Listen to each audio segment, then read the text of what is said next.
যাদের নামাজ পড়ার সময় দুনিয়াবি চিন্তা মনে আসে বা নামাজে অমনোযোগী তৈরি হয়, তারা ভিডিওটি শেষ পর্যন্ত দেখার অনুরোধ রইল।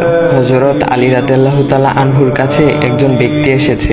তখন লোকটা বলল, হুজুর, আমার নামাজে মন বসে না। নামাজে দাঁড়ালে আমার দুনিয়াবি নানা চিন্তা আসে। হুজুর, আমার এই নামাজ কি আল্লাহ তাআলা কবুল করবেন? তখন হযরত আলী রাদিয়াল্লাহু তাআলা আনহা বলেছেন, না, তোমার নামাজ কবুল হবে না। তখন লোকটা মনে অনেক কষ্ট নিয়ে চলে যাচ্ছেন।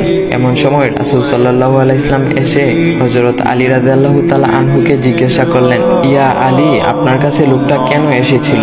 এসে দেখি মন খারাপ করে চলে গেল। কেন, কি হয়েছে আমাকে বলুন। তখন আলী রাদিয়াল্লাহু তাআলা আনহু বলেন, তিনি আমার কাছে জানতে এসেছেন যে নামাজে দুনিয়াবি চিন্তা আসলে নামাজ হবে কিনা।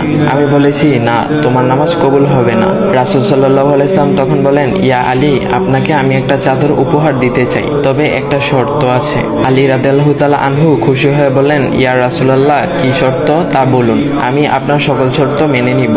বুঝতেই তো পারছেন রাসূল সাল্লাল্লাহু আলাইহি ওয়াসাল্লামের চাদর বলে কথা। তখন রাসূল সাল্লাল্লাহু আলাইহি ওয়াসাল্লাম বললেন, ইয়া আলী, আপনি যদি এই মুহূর্তে 2 রাকাত নামাজ একনিষ্ঠভাবে পড়তে পারেন দুনিয়াবি সকল চিন্তা দূর করে, তাহলে আমি আপনাকে সেই চাদরটি উপহার দেব।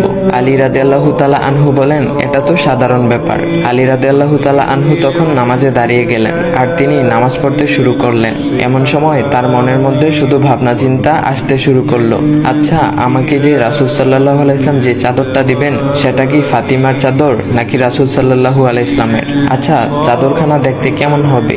এই বিভিন্ন বিষয় নিয়ে ভাবতে লাগলেন। তিনি ভুলেই গেছেন যে দুনিয়াবি চিন্তা নামাজে আনতে রাসূল সাল্লাল্লাহু আলাইহি ওয়াসাল্লাম নিষেধ করেছেন। এর মধ্যে আলী রাদিয়াল্লাহু তাআলা আনহুর নামাজ পড়া শেষ। আলী রাদিয়াল্লাহু তাআলা নামাজ শেষ করে রাসূল সাল্লাল্লাহু আলাইহি ওয়াসাল্লামকে বলতেছেন, ইয়া রাসূলুল্লাহ, আমি আপনার শর্ত মেনেছি, এখন আমাকে চাদরখানা উপহার দেন। রাসূল সাল্লাল্লাহু আলাইহি ওয়াসাল্লাম বলেন, ইয়া আলী, আপনি কি একনিষ্ঠভাবে দুনিয়াবি চিন্তামুক্ত ছাড়া 2 রাকাত নামাজ পড়েছেন? তখন আলী রাদিয়াল্লাহু তাআলা আনহা মুচকি হেসে বললেন, না ইয়া রাসূলুল্লাহ, আমি আপনার চাদর নিয়ে অনেক কিছুই ভেবেছি। তখন রাসূল সাল্লাল্লাহু আলাইহি ওয়াসাল্লাম বলেন, ইয়া আলী, নামাজ তোমারও হয়েছে, আর তুমি যাকে নামাজ হবে না বলে ফতোয়া দিয়েছো তার নামাজও আল্লাহ তাআলা কবুল করে নিয়েছেন। শোনো আলী, দুনিয়াবি চিন্তা দ্বারা নামাজ বাতিল হয় না। নামাজ মহান আল্লাহ তাআলা কবুল করে নেন। সকল ফরজ নিয়ম কানুন মেনে নামাজ পড়লে নামাজ হবে ইনশাআল্লাহ। তবে আমাদের সকলের উচিত নামাজ আদায় করার সময় একমাত্র আল্লাহকে স্মরণ করে নামাজ আদায় করা। নামাজে দাঁড়ালে দুনিয়াবি চিন্তা মাথায় আসে, এটা শয়তানের একটা ফাঁদ।